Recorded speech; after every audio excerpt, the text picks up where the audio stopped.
The Last Campfire เป็นอีกเกมหนึ่งจาก Hello Games ซึ่งหลายๆคนอาจจะรู้จักกันในฐานะของผู้สร้าง No Man's Sky ด้วยเช่นกันตัวเกมนั้นจะเป็นเกมแนวพัซเซิลเชิงออกสำรวจผจญภัยที่เราจะได้เล่นเป็นตัวละครน่า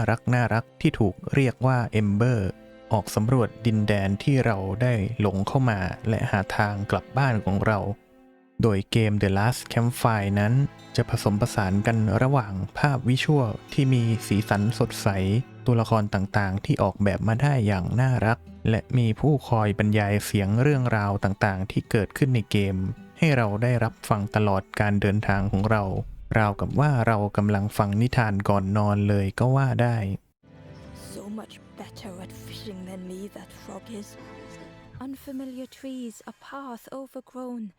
Is this a resting place? You look hungry, friend. You bring any broth with you? Is it morning already?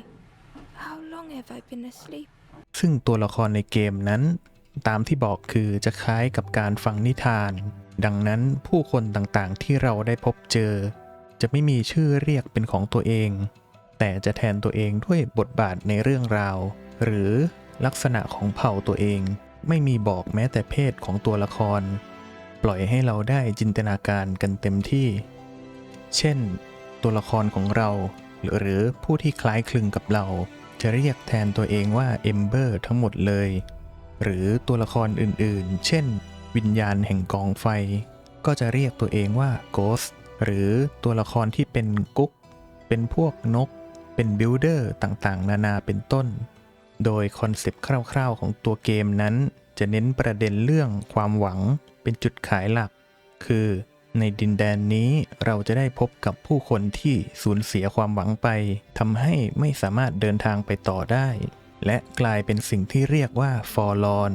โดยแต่ละคนที่เราได้พบเจอก็จะมีปัญหาเป็นของตัวเองแตกต่างกันไปเช่นบางคนสูญเสียความมั่นใจของตัวเองไปบางคนก็คิดว่าตัวเองไม่ดีเพียงพอหรือบางคนก็คิดว่าตัวเองไม่สมควรได้รับสิ่งต่างๆเป็นต้นโดยปัญหาในจิตใจของแต่ละคนนั้นจะถูกแสดงสื่อออกมาในรูปแบบของพัซเซิลเช่นผู้ที่มีปัญหาเรื่องการหลีกหนีความจริงก็จะให้เราแก้พัซเซิลที่ต้องนำสิ่งของหันหน้าหนีอุปสรรคต่างๆเป็นต้นและตัวละครของเราจะเป็นผู้ที่สามารถนำพาความหวังเหล่านั้นกลับมาให้เหล่าฟอร์ลอนอีกครั้งหนึ่งได้โดยตัวพัซเซิลของเกมนี้นั้นจะมีทั้งแบบง่ายๆตรงไปตรงมาและแบบที่ซับซ้อนจนต้องคิดหาหลายๆมุมมาผสมกันสลับกันไป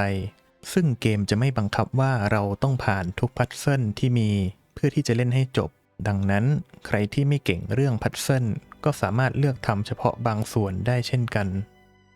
และนอกจากการแก้พัซเซิลปัญหาในจิตใจของผู้คนที่เราพบเจอแล้วนั้นก็จะมีพัซเซิลที่พบได้ระหว่างทางสำรวจทั่วๆไปได้ด้วยเช่นการค้นหาไอเทมหนึ่งเพื่อนำไปมอบให้กับอีกที่หนึ่งเป็นต้นนอกจากนี้ก็ยังมีสมุดบันทึกการเดินทางต่างๆที่ถูกซ่อนไว้ตามแผนที่ให้เราได้ค้นพบเพื่ออ่านเรื่องราวต่างๆได้ด้วยเช่นกันโดยตัวเกมนั้นจะมีระยะเวลาเล่นอยู่ที่ประมาณ 5-8 ชั่วโมงขึ้นอยู่กับว่าเราต้องการสำรวจให้ครบถ้วนหรือช่วยเหลือเหล่าฟอร์ลอนให้ครบทุกคนเก็บบันทึกการเดินทางให้ครบหรือไม่เราสามารถเลือกตัดสินใจได้เลยโดยส่วนตัวของผมนั้นเห็นว่าเกมนี้เป็นเกมที่ผมชอบด้านการเล่าเรื่องเนื้อเรื่องซะส่วนใหญ่โดยได้พัซเซิลมาเป็นของแถมซะมากกว่าซึ่งหากใครกำลังมองหาเกมที่มีภาพวิชวลสีสดใสตัวละครน่ารักมากมาย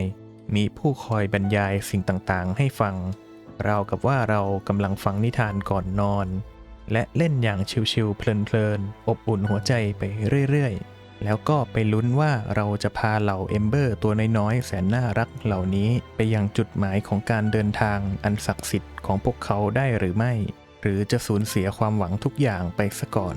จะได้สร้างมิตรภาพกับเหล่าเพื่อนๆหน้าใหม่และมอบความเมตตาให้กับพวกเขาเพื่อให้พวกเขามีแรงใจที่จะเดินทางต่อสำเร็จไหม